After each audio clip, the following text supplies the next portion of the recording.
It's like opening a can of Pringles and just eating a few chips and thinking you can put it away. But you can't, you have to finish the whole can. I almost knocked the fan over and smashed the TV.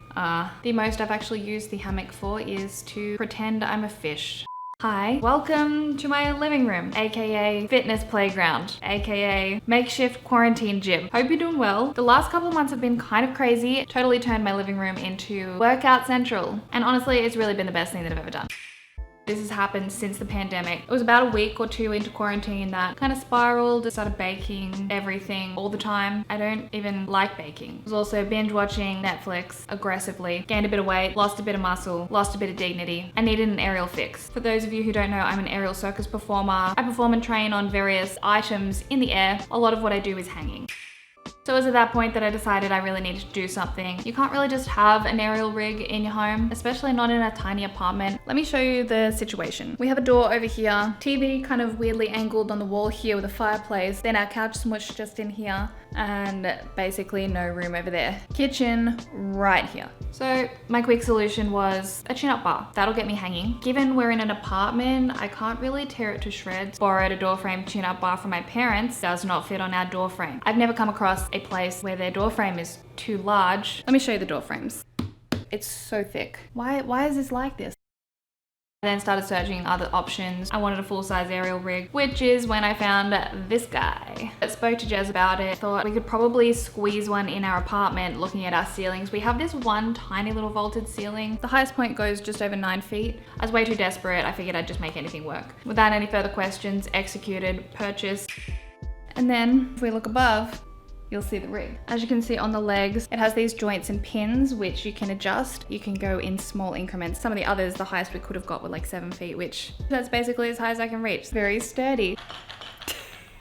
I mean, it's pretty sturdy considering all of them shake. It has these straps on the legs, basically stops the rig from doing the splits. And I bought 4 sandbags. Apparently you can't get sand in Seattle, at least not on Amazon. So I bought a bunch of garden rocks. I think they're about 20 pounds each. Not that we do anything with a lot of force that would rip the legs up. You can see right at the top, I have a couple of attachments where I maneuver my things in and out, jump on a chair, get up there and do a little switcheroo. Our fitness playground is not limited to and only this. We have a little fun bag of goodies, accessory corner. We've kind of just bundled a bunch of things that we have, like yoga blocks, this oversized peanut looking thing, a couple of lightweight dumbbells, and a bunch of other stuff that we really don't use ever, but it looks good to have in the area. I stretched directly under the rig. It's got a nice, disgusting rug. This rug is disgusting. I actually hate this rug. I do handstands just over there. This is as fitness playground-y as a fitness playground would get. So prior to it coming, we did have to move the couch over here. Doesn't exactly face the TV, but if we're sitting on the couch, the TV is angled, but it's really just opened the space up so much and we've been able to fit the rig in really, really well. Also,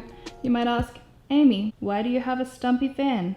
I pulled the blades off the fan. As you can see, the rig and the fan are getting real close. A little bit too close. This is it. Back to you, other me. This thing weighs about 30 kilos. I dragged it inside myself, unwrapped it all, and then attempted to put it up without any help because Jez was streaming at the time. I almost knocked the fan over and smashed the TV. So now you're probably wondering, what do you even do with it? Well, aerial silks, kind of a pretty ribbon that you dance in. Probably one of the most well-known, filled with small and large drops for wow factor. Any kind of flexibility, flow, and elegance. Not that I can really do any of that on this tiny rig because I'm kicking everything. I tend to just do a few more drills, trying to tempt things down low and maneuver through the poles. Drills that are more catered to aerial rope, which is this thing here. Kind of like a stripper pole, but it's a rope and it doesn't have the negative connotations with it. You can do some pretty cool, strong, dynamic moves on it. Given it requires quite a lot of strength, drills are significantly easier to do on this tiny rig. Example, these things. Another one of the main things I do, and I probably do this more so because this is super drill heavy, is the aerial straps. These are so similar to the rings except they're straps. Honestly, I think they're slightly easier. They take a lot of the grip strength away and have a heavy amount of wrist support. The downside of that is if anyone looks at your wrists ever, looks like you've been participating in some activities. I've created kind of like a few set drills that I like to do, and I do those, which are some of these things. Kind of weird shapes, but require a lot of strength. My goal is to kind of get as strong as the elite men that do this stuff. off. We've got the ring set up permanently. It's nice to just hang off. And when I'm super lazy and don't want to change what's on the rig, I just use those. So I do that. I guess Jez utilizes the rings more than I do, but I try. I do want to be able to do muscle ups easy, like legit muscle ups, not CrossFit muscle ups, because I don't think they're actual muscle ups. They're more like fish flops. They're kind of the main things that I do. Oh, I do have an aerial hammock. Probably seen people do like aerial yoga. I cut one of my silks and made one of those. Thought that, hey, maybe I would do it. And I actually don't like aerial yoga, so I haven't done it at all. The most I've actually used the hammock for is to pretend I'm a fish laying in it. Yep. I think you just always got to find some kind of exercise that you enjoy. Otherwise, you know, what's the point in doing anything? And you may as well just sit on the couch and watch Netflix whilst eating Doritos, because Doritos are tasty.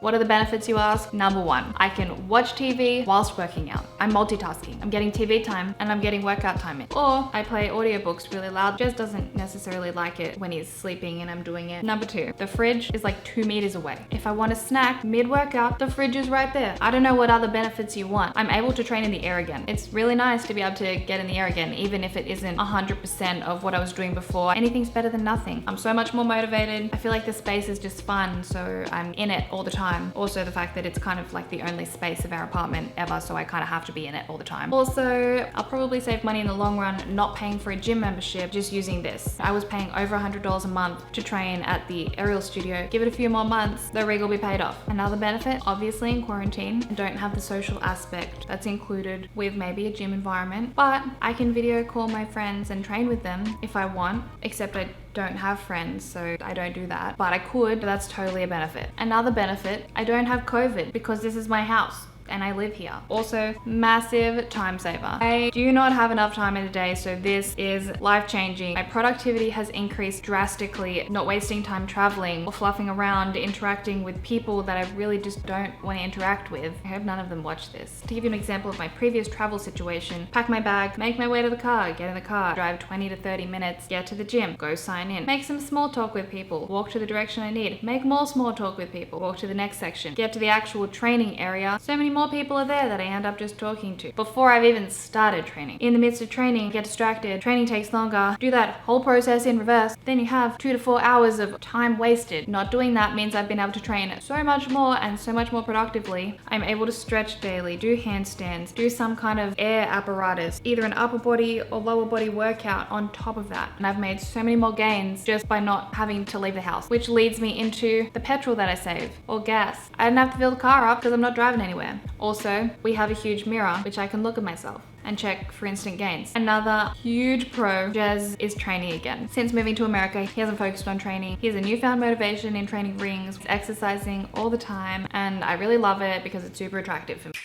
Here are some of the drawbacks. My husband is a huge distraction. He's super cute though. It takes up at least 90% of the living room. This is me watching TV. This is also me watching TV. I'm touching it. Yes, I ever wear, it does look like a sex swing, even though it isn't.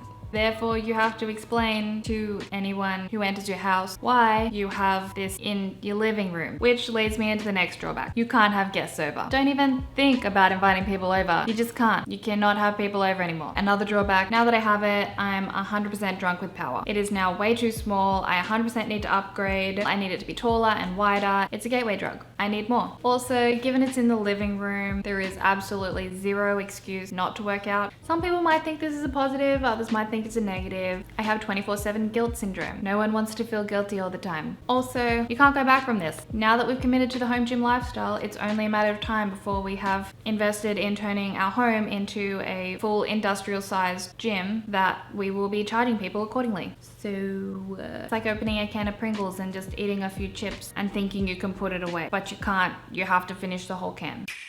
In my opinion, the benefits totally outweigh the drawbacks. The finger guns are getting out of control. I've learned that I need even less human interaction than I had initially thought, and Jez and I will probably not train outside of our home ever again. So, should you turn your living room into a fitness playground? Only if you want.